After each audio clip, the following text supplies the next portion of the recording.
Hemos dado la tolerancia respectiva de 5 minutos para que se vayan uniendo. Vamos a comenzar con la exposición del día de hoy, el tema acerca de insuficiencia cardíaca. Pues es una patología bastante frecuente y muy importante saberla, por lo menos diagnosticar de manera adecuada. Van a ver ustedes en su práctica clínica más adelante que hay mucha confusión en el personal médico, en las diferentes especialidades, medicina interna, en cirugía, etcétera, que llaman insuficiencia cardíaca a lo que no es insuficiencia cardíaca, ¿no? No todo edema, no todo paciente con disnea va a tener la insuficiencia cardíaca. Entonces tenemos que saber diagnosticarla de manera correcta y por lo menos realizar el tratamiento inicial. Entonces es una patología que ustedes van a ver con mucha frecuencia y que con el paso de los años van a seguir habiendo actualizaciones, más y más actualizaciones, por lo que es un tema que no solamente lo tienen que estudiar ahora, sino probablemente lo van a tener que repasar a lo largo de su vida, ¿no? Y seguirse actualizando, sobre todo los que se dediquen a la parte clínica. Bueno, vamos a presentar la pantalla así tal como ustedes la ven, porque cuando la pongo en modo presentación se pierde la imagen, desconozco el por qué, pero me parece que ahí se ve bastante bien o de manera aceptable. Comenzamos con la definición. La insuficiencia cardíaca constituye una situación en la cual el corazón es incapaz de bombear la sangre necesaria al resto del cuerpo para cubrir las necesidades metabólicas del cuerpo o lo hace a expensas de presiones de llenado incrementadas. ¿Listo? Es en realidad un síndrome, es decir, un conjunto de signos y síntomas que resulta del daño estructural o funcional de llenado o eyección del corazón. ¿Qué quiere decir daño estructural? Por ejemplo, un infarto, una alteración valvular, algo morfológico, algo estructural que haya afectado al corazón, o puede ser funcional, sin un daño per se de los miocitos, sin un daño valvular, pero ya tiene una alteración funcional, por ejemplo, una taquicardia, que puede afectar ya sea el llenado, la eyección o ambos. ¿Cuál es la epidemiología de la insuficiencia cardíaca? Afecta aproximadamente a 1 a 2% de la población adulta, sobre todo en pacientes añosos. De hecho, se sabe que más del 10% de personas mayores de 70 años va a cursar en algún momento de su vida con insuficiencia cardíaca. Y su importancia radica en la gran mortalidad y tasa de rehospitalización. Un paciente con insuficiencia cardíaca que es tratado en atención hospitalaria tiene una mortalidad de aproximadamente 17%, imagínense, es demasiado alto, y una tasa de hospitalización al año de 44%, o sea, de 10 pacientes que se internan por insuficiencia cardíaca, 4 van a volverse a internar en lo que va del año, ¿no? ¿Cómo se clasifica la insuficiencia cardíaca? La verdad es que hay un montón de clasificaciones, derecha, anterógrada, retrógrada, etcétera. Ustedes van a encontrar en los libros de semiología un montón de clasificaciones de la insuficiencia cardíaca, pero estas que les presento son las más actualizadas. La American Heart Association diferencia a la insuficiencia cardíaca en 4 estadios, el estadio A, B, C y D.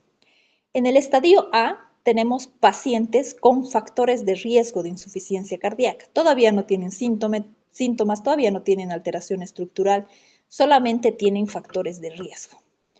Por ejemplo, pacientes con antecedente de fiebre reumática, ¿no? Pacientes hipertensos, diabéticos, etcétera, con infección por chagas que han sido picados por la vinchuca. Todos son esos pacientes que tienen factores de riesgo y que en algún momento pueden llegar a desarrollar insuficiencia cardíaca. El estadio B o preinsuficiencia cardíaca son aquellos pacientes que ya tienen alguna alteración estructural, alguna válvula que no está funcionando bien, alguna zona infartada, alguna alteración eléctrica, etc. Algo está pasando morfológicamente con el corazón, pero el paciente todavía no tiene síntomas.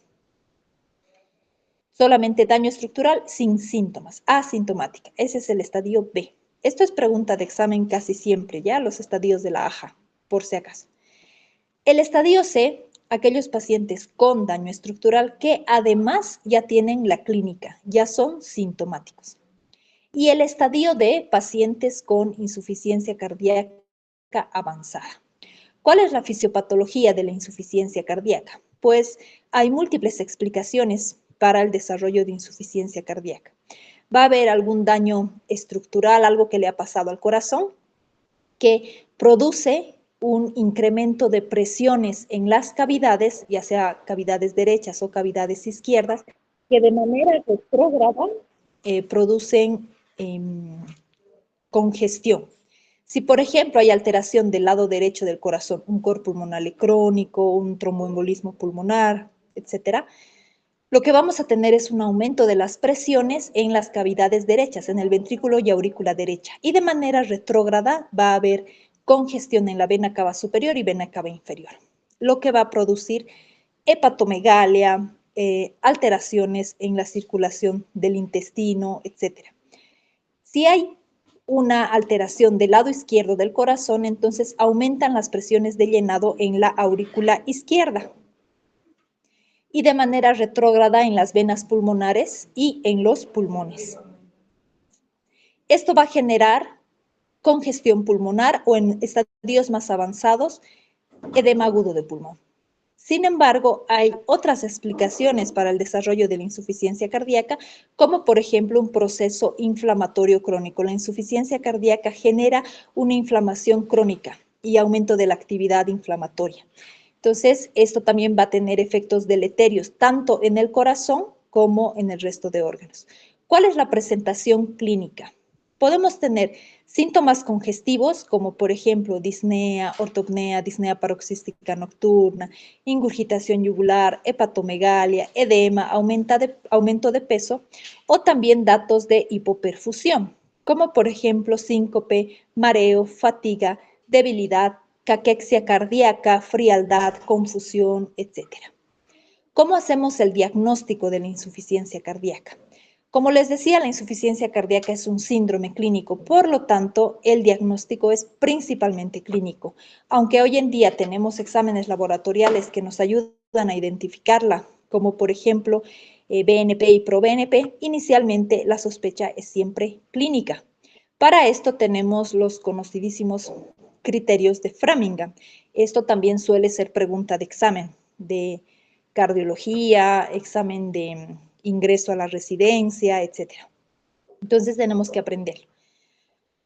Tenemos criterios de Framingham mayores y menores. Acá hay un esquema que muestra todos los criterios mayores de insuficiencia cardíaca, como por ejemplo la disnea paroxística nocturna, por eso está aquí esta lunita por la noche, ¿no? Una disnea paroxística nocturna. La presencia de ingurgitación yugular o reflujo hepatoyugular, estertores crepitantes, edema agudo de pulmón, cardiomegalia, ritmo de galope, por eso están aquí dibujadas estas cosas que se les pone a los caballitos, pérdida de peso de más de 4.5 kilogramos tras 5 días de tratamiento. Este criterio funciona como criterio mayor o como criterio menor, por si acaso.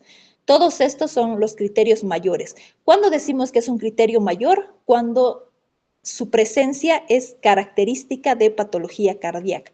Por ejemplo, cardiomegalia.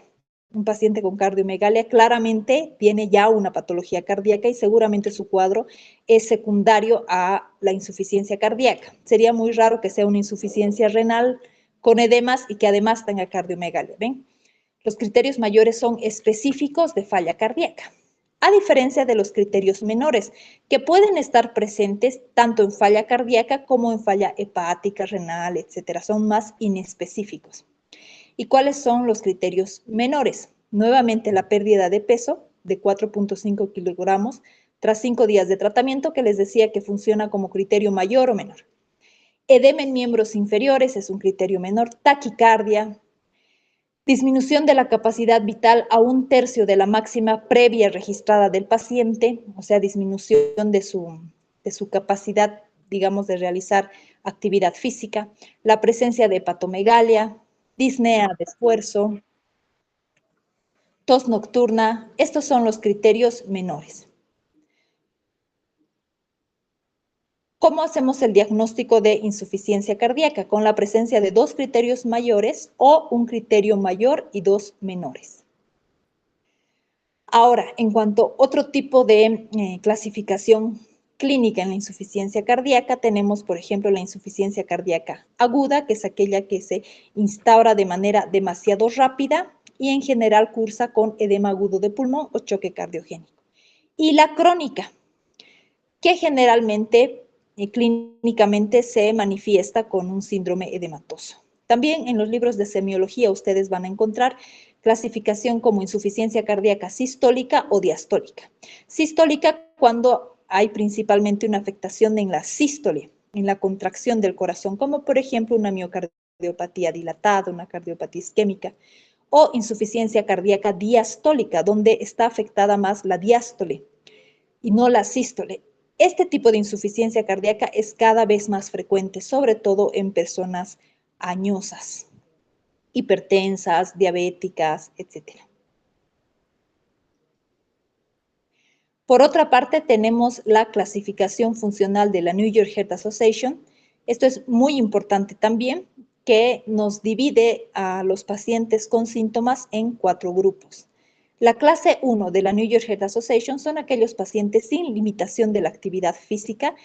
La actividad física ordinaria no causa problemas, fatiga o palpitaciones. Entonces, básicamente es un paciente que puede hacer toda su actividad normal. La clase funcional 2, donde hay una leve limitación de la actividad física, el paciente se siente cómodo en reposo, pero ya cierto tipo de actividad física ordinaria produce disnea. Una manera fácil de identificar a los pacientes con clase funcional 2 es preguntarle cuántas gradas pueden subir, cuántos pisos pueden subir a pie. Si pueden subir menos de 2 pisos, ya están en clase funcional 2. La clase funcional 3, donde hay una marcada limitación de la actividad física.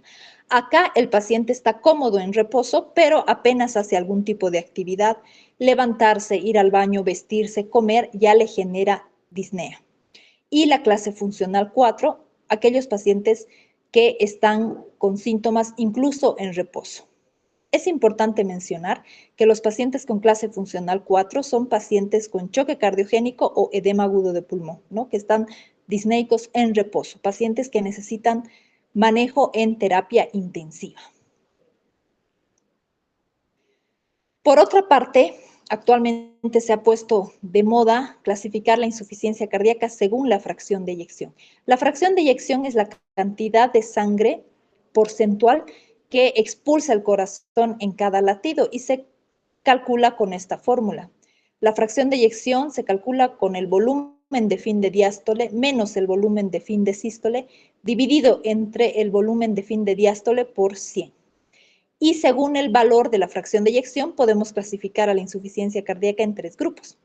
Insuficiencia cardíaca con fracción de eyección reducida cuando la fracción de eyección es menos del 40%. Insuficiencia cardíaca con fracción de eyección conservada cuando es más del 50%. Y hay un grupo intermedio que se llama insuficiencia cardíaca con fracción de eyección levemente reducida, con una FEBI entre 41 y 49%.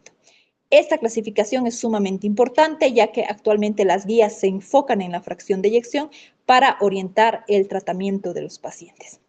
En cuanto a exámenes complementarios, podemos pedir una radiografía de tórax donde generalmente vamos a observar cardiomegalia. También podemos observar una congestión iliar pulmonar, un patrón en alas de mariposa característicos del edema agudo de pulmón o derrame pleural derecho. En la radiografía de tórax, muy importante que nosotros midamos el índice cardiotorácico, que como ustedes saben, se mide de la siguiente manera, se traza una línea media vertical, posteriormente una primera línea desde la parte más prominente de la aurícula derecha a la línea media, una línea B desde la parte más prominente del ventrículo izquierdo a la línea media y una línea C entre la parte más prominente de un hemitórax al otro. Entonces se calcula A más B dividido entre C. Esa es la manera de calcular el índice cardiotorácico, ¿listo? Y su valor normal es menor a 0.5. El electrocardiograma generalmente nos va a mostrar alteración cardíaca, ya sea de ritmo o con sobrecarga de cavidades, ¿no? Podemos encontrar fibrilación, aleteo auricular, arritmias ventriculares, como en este caso extrasístoles ventriculares, dato de sobrecarga de ventrículo derecho, de ventrículo izquierdo, etcétera. Pero un electrocardiograma normal no descarta el cuadro de insuficiencia cardíaca. El ecocardiograma, actualmente un estudio de gran utilidad para la insuficiencia cardíaca porque nos va a mostrar la fracción de eyección, además nos va a mostrar alteraciones estructurales del corazón, dilatación, disfunción, alteraciones valvulares, regurgitaciones, estenosis. Entonces es de gran importancia el ecocardiograma, sobre todo por el cálculo de la fracción de eyección. Comenzamos con el manejo de la insuficiencia cardíaca aguda. Este tipo de insuficiencia cardíaca se produce por algunas causas específicas. Para acordarnos, el memotécnico CHAMPIT. ¿Listo? ¿Cuáles son las causas de insuficiencia cardíaca aguda? Pueden ser problemas coronarios, la C de coronarios, H de hipertensión o crisis hipertensiva en todo caso, A de arritmias, M de alteración mecánica, P de tromboembolismo pulmonar, I de infecciones, específicamente la endocarditis infecciosa, y la T de tamponade o taponamiento. CHAMPIT. Estas son las causas de insuficiencia cardíaca, ¿listo? Que tenemos que descartar. ¿Y cómo hacemos el manejo? Pues depende cómo está nuestro paciente. Un paciente con insuficiencia cardíaca aguda puede ser encasillado en 4 grupos diferentes, según la clasificación de Forrester, que toma en cuenta 2 parámetros. En primer lugar, el índice cardíaco, cuyo valor normal es 2.2. Y en segundo lugar, la presión de cuña capilar pulmonar, cuyo valor normal es 18. Entonces, un paciente normal tendrá que tener un índice cardíaco alto, por encima de 2.2, y la presión capilar pulmonar normal, baja, menos de 18. Precisamente este es el patrón del primer grupo de Forrester, el grupo A, donde tenemos un paciente seco, es decir, con pulmones limpios, porque la presión capilar pulmonar es normal, y caliente. ¿Por qué? Porque tiene una adecuada perfusión, una adecuada presión al tener un índice cardíaco normal. Este es el grupo A, cuya mortalidad es baja, pero todavía está presente. La mortalidad se calcula en un 3% en pacientes con infarto agudo de miocardio. El grupo B son aquellos pacientes que tienen un índice cardíaco normal, es decir, un llenado capilar adecuado, la presión arterial media es normal, el lactato es menor a 2, o sea, está normal, pero tienen congestión pulmonar, o sea, la presión de cuña capilar pulmonar está elevada. Acá la mortalidad se triplica en relación con el grupo previo, llegando hasta el 9%. Posteriormente tenemos el grupo L. ¿Cuál es el perfil? Un paciente con un índice cardíaco bajo y los pulmones todavía secos. Entonces estamos frente a un paciente seco porque no está congestionado en la esfera pulmonar y frío, ¿no? Porque seguramente al tener un índice cardíaco bajo va a tener frialdad, piel pegajosa, llenado capilar prolongado, la presión baja y el lactato aumentado. Y el último grupo, el de peor pronóstico, es aquel paciente que tiene un índice cardíaco bajo y que además tiene congestión pulmonar, un paciente húmedo y frío. Acá la mortalidad ya es del 50%. 1 de cada 2 pacientes de este grupo va a llegar a fallecer en las siguientes horas. Acá les muestro en la parte inferior de la diapositiva una radiografía de tórax donde no hay congestión pulmonar. Y la ecografía pulmonar muestra líneas horizontales, ¿no? Perpendiculares al plano de la ecografía. Eso es normal. Pero al lado derecho podemos observar una radiografía con patrón de congestión, ¿no? Un edema agudo pulmonar.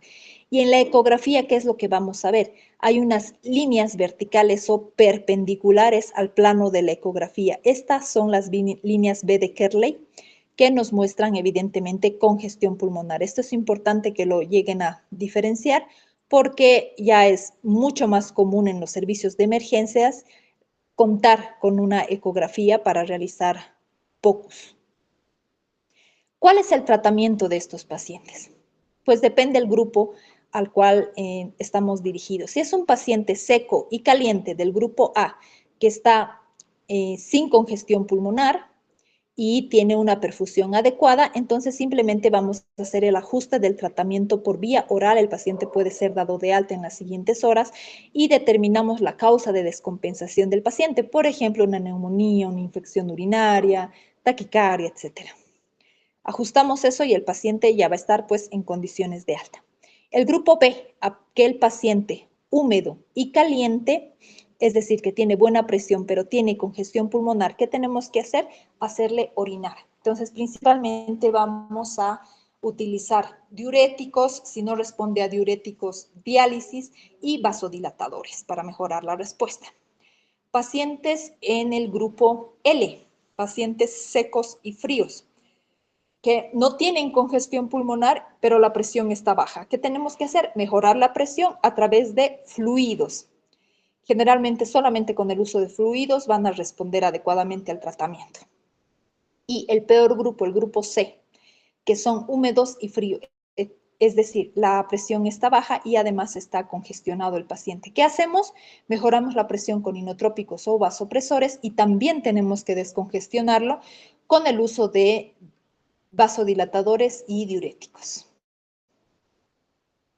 En cuanto al tratamiento diurético, ¿qué tenemos que hacer? Si es un paciente que antes no ha utilizado diuréticos, podemos iniciar con una dosis de 40 miligramos al día. Y si es un paciente que ya venía con tratamiento diurético, tenemos que duplicarle la dosis. ¿Cuál es el objetivo de este tratamiento? Llegar a una uresis de 150 ml hora. Si tenemos 150 o más, listo, nuestro paciente está respondiendo al tratamiento diurético y podemos estar tranquilos. O podemos medir el sodio urinario, que tiene que ser mayor a 50 a 70 miliequivalentes a partir de las 2 horas de iniciado el tratamiento. Si no conseguimos esta meta de sodio urinario y la uresis está insuficiente, entonces es un paciente probablemente resistente al tratamiento diurético. Lo que sigue es realizar el bloqueo secuencial de la nefrona, es decir, asociar otros diuréticos. En general, la acetazolamida es el fármaco que más se utiliza. Y si no responde a tratamiento diurético, vamos a tener que hacer hemodiálisis o diálisis peritoneal. Ya en fase aguda, cuando el paciente está en condiciones de alta o es un paciente en el grupo A, pues los 4 fantásticos en el manejo de insuficiencia cardíaca que vamos a ver más adelante. A ver, espérenme, ¿dónde está?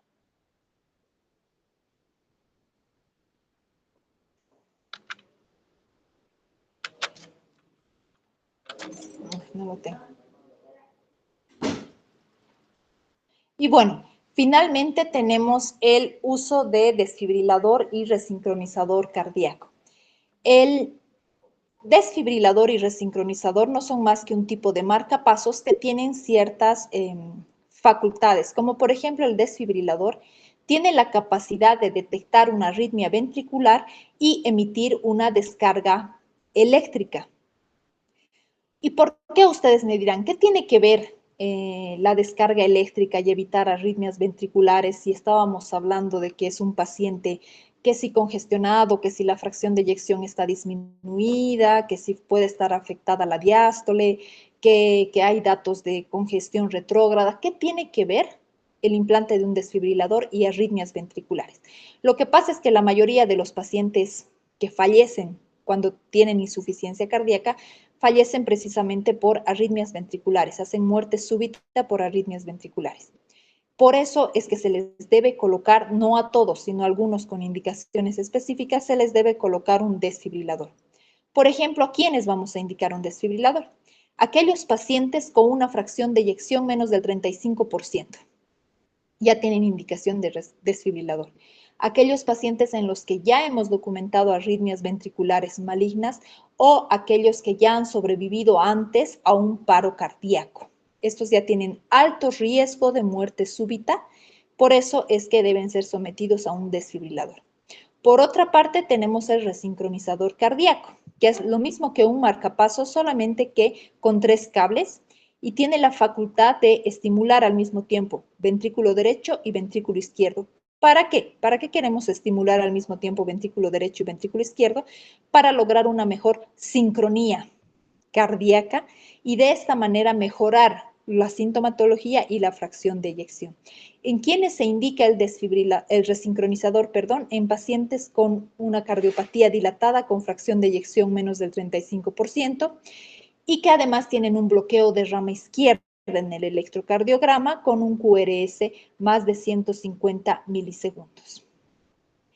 Eso es ya en cuanto al manejo avanzado de la insuficiencia cardíaca.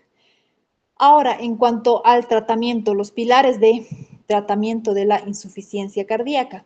Hay 4 grupos farmacológicos que han demostrado efectividad para el manejo de la insuficiencia cardíaca. De hecho, en el primer paso de manejo de insuficiencia cardíaca, tenemos el uso de entrada de estos fármacos. De entrada tendríamos que iniciar con todos estos fármacos, sobre todo en pacientes con insuficiencia cardíaca con fracción de eyección baja, que es donde han demostrado la efectividad. Los pacientes con fracción de eyección conservada, realmente no se ha demostrado tanto la efectividad de todos estos fármacos, solamente de la dapaglifosina, ¿listo? Entonces, ¿cuál es el tratamiento? Los 4 fármacos estrella en el manejo de insuficiencia cardíaca. En primer lugar, tenemos a los ARNI, ¿listo? Que son el sacubitrilo y el valsartán, que deberíamos utilizarlo a dosis ascendentes hasta llegar a una dosis máxima de 200 miligramos al día. En caso de que no podamos utilizar el sacubitrilo o valsartán, deberíamos utilizar ya sea IECA o antagonistas, los ARA2, ¿no? Que también tienen un efecto similar, pero no tan alto como el que han demostrado sacubitril y valsartán. Hoy en día, por factor económico, sobre todo en nuestro medio, no todos los pacientes pueden acceder a sacubitril y valsartán, y este fármaco no está incluido dentro de los fármacos que les dan en los seguros. Entonces el paciente tiene que comprarlo. Cada pastilla cuesta casi 20 bolivianos, entonces es muchas veces difícil de mantener. En ese caso, lo dejamos con IECA o ARA2. En segundo lugar, los beta bloqueantes, sobre todo el carvedilol. En tercer lugar, los antagonistas de receptores de mineralocorticoides, es decir, la espironolactona. Y en cuarto lugar, ISGLT2, es decir, fármacos como la dapaglifosina, que han demostrado que mejoran la tasa de hospitalizaciones, mortalidad en estos pacientes. Y los diuréticos serían el quinto grupo solamente en los pacientes que tienen datos de falla cardíaca o están congestionados. ¿Listo? Este es el tratamiento base.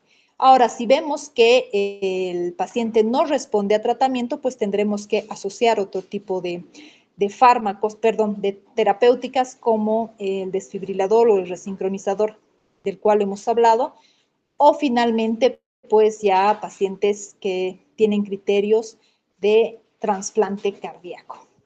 Y eso es todo, chicos. No sé si tienen